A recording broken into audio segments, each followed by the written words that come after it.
Assalamualaikum warahmatullahi wabarakatuh. Salam ikhlas, kembali bersama Hujan Jerman.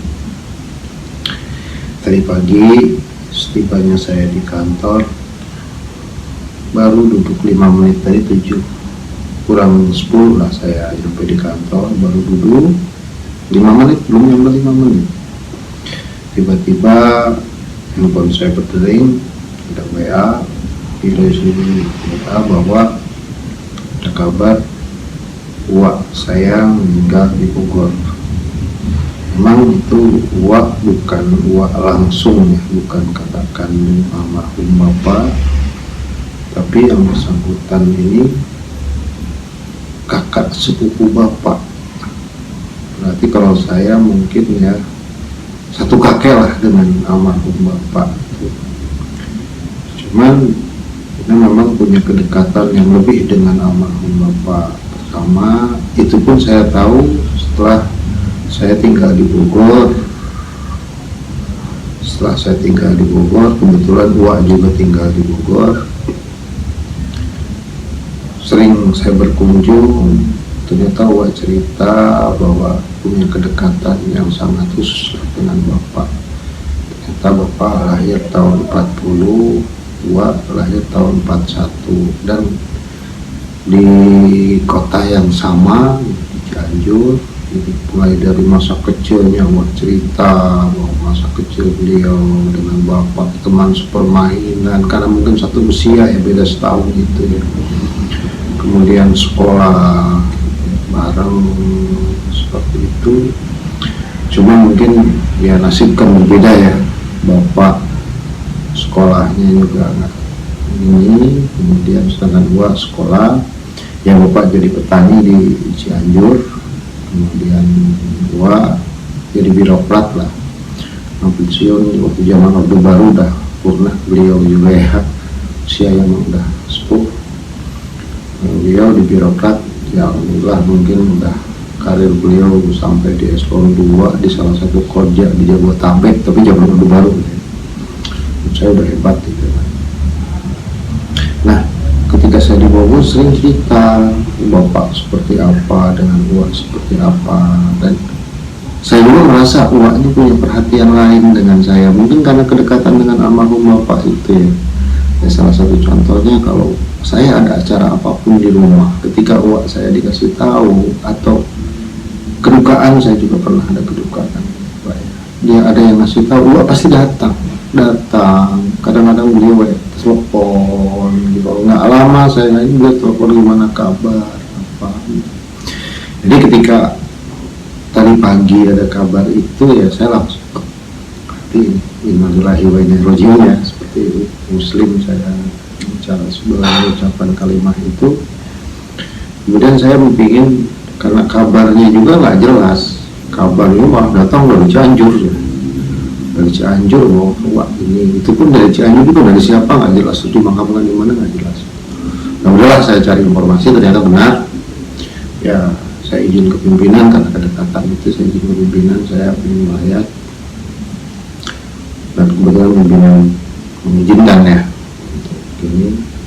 Tapi memang di sini saya yang perlu saya ungkapkan ya, saya paling nggak bisa ketika mendengar kabar seseorang meninggal. Saya paling nggak bisa menghubungi keluarganya, anak, istri, atau suami kalau istrinya meninggal gitu ya.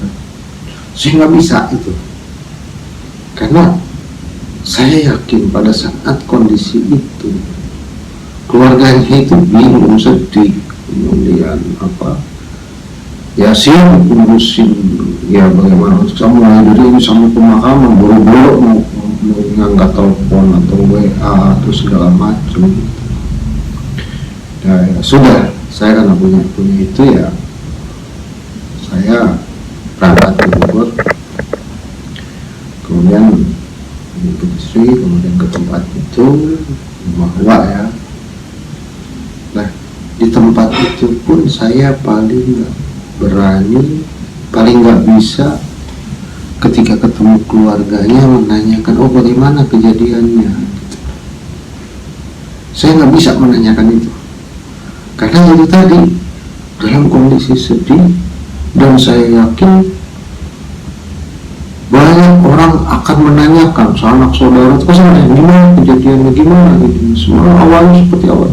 Saya yakin keluarga itu akan berulang-ulang terus berbicara lagi, menceritakan lagi, ada yang lain menceritakan lagi. Menurut saya ini akan mengulang kesedihan gitu. Sedih mereka, keluarga akan semakin ini. Justru kalau kita kembalikan ke tujuan takziah ya, takziah disarankan ini sama baik keluarga, sanak saudara, itu tujuannya, kalau menurut keyakinan saya, itu tujuannya pertama bagi yang bertakziah ya, mengingat kita bahwa kita juga akan seperti itu, yang namanya ajal itu nggak tahu ya, itu hak prerogatif Allah, dimanapun, kapanpun, dalam kondisi apapun, karena apapun, itu Allah yang menentukan dan kita harus siap.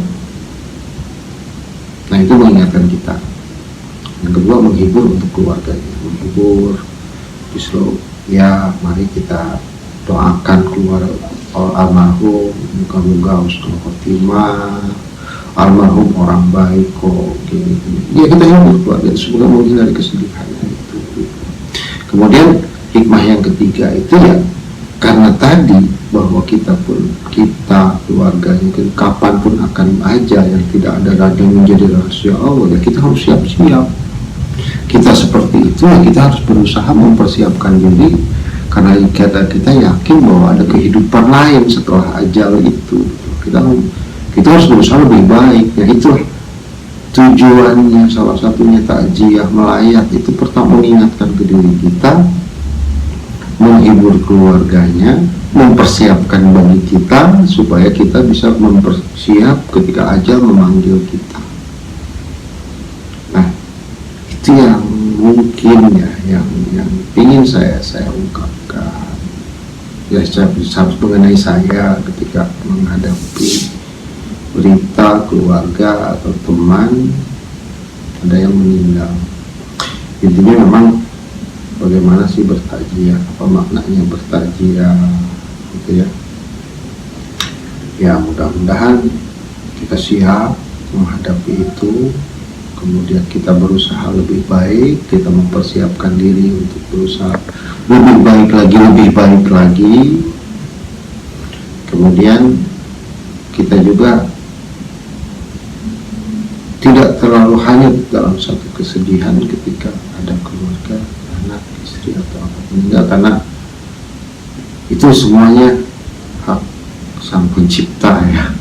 Kita semuanya titipan, nyawa, raga, semua juga titipan. Saya mengingatkan diri sendiri untuk tidak terlalu ya bukan itu ya, untuk siap kita, kesiapan kita menghadapi itu. Ya mudah-mudahan tidak ada mohon maaf bila ada mungkin teman yang tidak sependapat. Ini hanya sekedar ungkap saya ketika saya menghadapi itu. Sedih memang, ya orang kehilangan itu memang sedih gitu ya. Jadi bagi saya bagaimana kita mengambil hikmah dari itu sesuai dengan keyakinan kita supaya kita akan hidup lebih baik. Demikian, Assalamualaikum warahmatullahi wabarakatuh. Salam ikhlas.